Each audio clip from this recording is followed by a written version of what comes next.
In this video, I'll be going over cystic fibrosis disease. Cystic fibrosis is an autosomal recessive disease that causes a life-threatening lung infections and limits the ability to breathe over time. First off, an autosomal recessive is when two copies of a abnormal gene must be present for disease or trait to develop. They inherit this gene from one of their parents who inherit the gene from one of their parents. Cystic fibrosis is a disease where the exocrine gland does not work properly, which is the secretion of sweat, mucus, tears, saliva, and digestive juices. These secretions travel to the surface of the body or into the hollow organs like the airways via ducts or intestines. Exocrine glands and their secretion aid in the normal functioning of the body. In cystic fibrosis patients, their exocrine glands make too thick and sticky mucus, which leads to mucus plugging in the ducts and other passageways, causing problems with lungs and intestines and or other organs.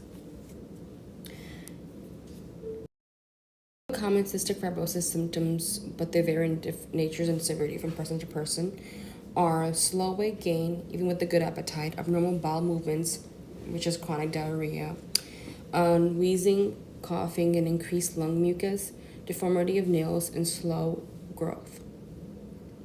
Another one is salty testing skin, and this is really part because the exocrine gland is part of sweat glands. On cystic fibrosis, patient has an elevated level of salt and potassium in the sweat, causing their sweat to taste really salty. Some of these symptoms, similar to those of CF, can be found in a variety of different illnesses, which makes CF difficult to detect for diagnosis. Cystic fibrosis is an autosomal recessive disorder where the affected gene is CFTR, which is present on the long arm of the chromosome number 7. Well, CFTR, which stands for cystic fibrosis transmembrane conductancy regulator, gene provides instructions for making a protein CFTR that is present on the DNA transcribed into mRNA when transcription process, which all happens in the nucleus after mRNA transported out of the nucleus and gets attached to the rough endoplasmic reticulum.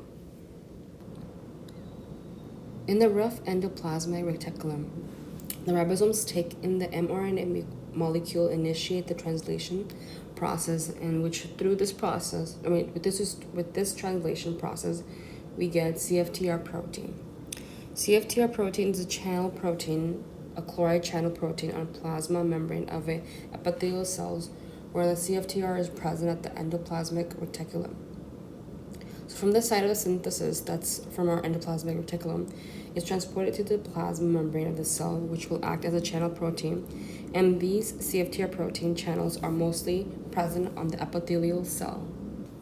Where the epithelial cell, the CFTR chloride channel protein is present in the plasma membrane, and inside of this cell there is a chloride ion and water. Outside of the cell, there's mucus on the surface, thick and sticky mucus, but it's the CFTR protein which transports the chloride ions out of the cell and brings out the water out of the cell through the process of osmosis.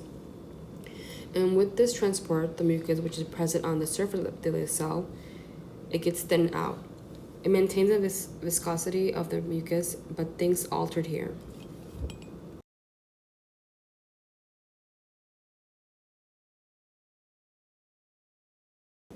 Well, that's a process how it's supposed to go for CFTR gene. But due to altercation in the delta F508 mutation in the CFTR gene at the moment, the CFTR protein is absent in the plasma membrane. The delta F508 mutation is the deletion of phenylalanine amino acid at 508 position on the polypeptide chain. The F is a symbol for the phenylalanine, so when there is a delta F508 mutation in the CFTR gene, the gene is transcribed well into the mRNA, also get CFTR protein from the translation. Almost everything is going well, but only thing that seems to lack is the CFTR protein is not able to get transported to the final destination, which is to the plasma membrane. Due to that, there are some folding errors. So when there is absence of this transport channel in the epithelial cell, there will not be any transport of chloride ions, and water will not be extracted out of the cell, with the secretion of the mucus, which is supposed to be thin, becomes thick and sticky. And when the mucus becomes thick and sticky, it causes lung disease where the airways duct get clogged due to the mucus buildup. Excuse me, which results in inflammation and other complication related to cystic fibrosis. Another key component that alters a change due to the CFTR gene is the ASL, which stands for airway surface liquid, which is a thin layer of aqueous fluid and mucus covering the airway surface at the interface between surface epithelial cells and their airspace. The volume and the content of the ASL are critical for ciliary function, also micellary clearance, and the airway antibacterial characteristics. These homeostatic systems are disrupted in people with cystic fibrosis, resulting in dehydration and acidic ASL. Defective ions transported by the defective cystic fibrosis transmembrane conductancy regulator protein causes ASL volume to decrease in cystic fibrosis patients. An acidic environment is created by abnormal CFTR mediated bicarbonate transport, which affects antibacterial actions and changes mucus characteristics and eliminations. A disturbed airway environment is created by these pathological processes, which include thick mucus and pus, secretion and persistent bacterial infections. In addition to CFTR, the lumen airway epithelial contains several ion channels and transports that help to maintain ASL homeostasis. The ENAC, which stands for epithelial sodium channel, the multifunctional ion exchangers, and anion channels with a wide variety of substrates encoded by solute carrier 26A. Carrier 26A, which is also SLC 26A, is a family of union exchangers and a calcium activated chloride channel. The capacity of the pH ionic neutron helps ASL regulate antimicrobial activity and cellular functions. Cellular functions and mucocellular transport. The defective CFTR mediated bicarbonate transport results in acidic ASL, which makes it difficult for several antimicrobial agents to operate. So the bicarbonate is also needed to keep mucus characteristics and homeostasis in check. When it's depleted, viscous and impenetrable mucus stays linked to the. So if you look at the picture on your right, people with cystic fibrosis have a multifunctioning CFTR.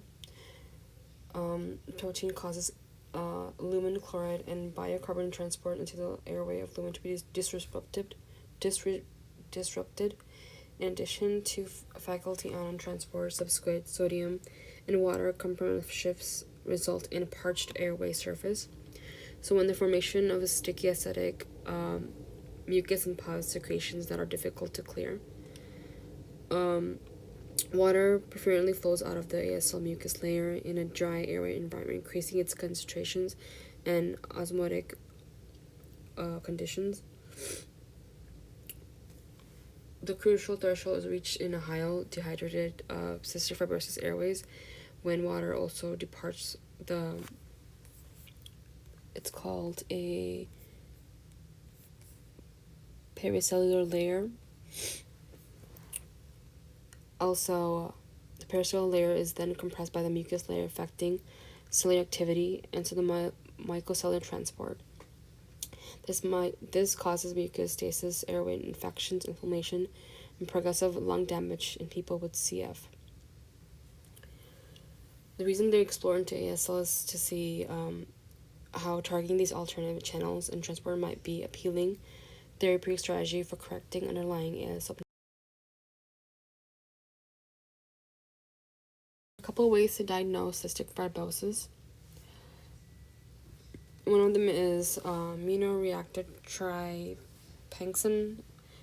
Also, IRT is used as part of some newborn screening programs to screen for cystic fibrosis. Another one is carrier screening. Not only plays a key role in diagnosing of cystic fibrosis, but also testing allows parents to find out what the chances are for having a child with CF to help inform important planning decisions. Another one, including that, is a ACMG slash AGOG panel for carriers. On the next, we're going to talk about treatments. So there's no really known cure for cystic fibrosis. There's still research going on of basically what the cause is. So after that, they can try to figure out how to cure it. But the only treatments they have right now is to ease the symptoms and reduce complications. So certain treatments, medications are such as mucus thinning drugs. One of the drugs are called bronchodilators, any antibiotics for the infections. Another one is physiotherapy, which can help patients with conditions, basically like drumming or patting on the patient's back and chest to help loosen the mucus and clear it out from their lungs. So that reduces the risk of developing lung infections. Another one of those is the airway clearance techniques, a treatment that helps people with CF to stay healthy and breathe easier. So that can loosen the thick, sticky lung mucus so it can be cleared out by coughing or huffing. And that can also reduce lung infection, improves lung functions. Another one is autogenic drainage, AD, which is a self-drainage, helps different speeds of breathing to move mucus. Another one is still in the works, is the gene therapy, which aims to repair defective CFTR gene or replace them with their working copies. It has not been really effective in treating cystic fibrosis, but it's a research continuing on right now. Another, there are many medications, but another one is if the severe case of the cystic fibrosis, there could be a lung transplant. And that's like the last resort because of if the medications not properly working, treatment's not working. About cystic fibrosis is more than 30,000 children, adults in the United States have cystic fibrosis. There's approximately 1,000 new cases of cystic fibrosis diagnosed each year. There are more than 75% people with cystic fibrosis diagnosed by age of 20 due to the severity of the symptoms. More than half of the cystic fibrosis population is age 18 or older.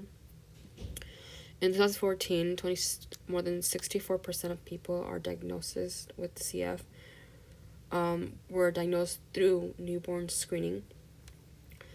Another one is United States, about 1 in 31 people are carriers for gene. Most people don't even know it. So being self-aware about these health issues can give you precautions as to how to deal your future health with yourself or your children in the future.